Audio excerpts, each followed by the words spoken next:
The Prophet Muhammad sallallahu alayhi wasallam in an undisputed hadith says, "Man salla alayya wahida."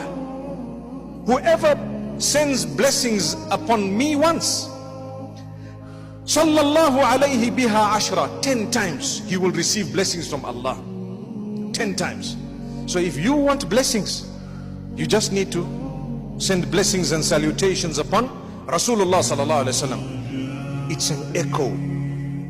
It's an echo of enlightenment.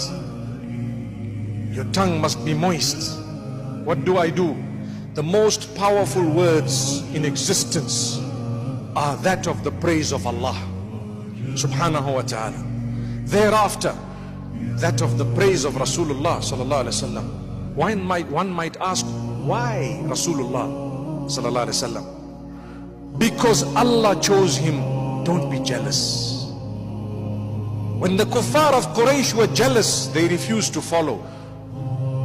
Allah chose.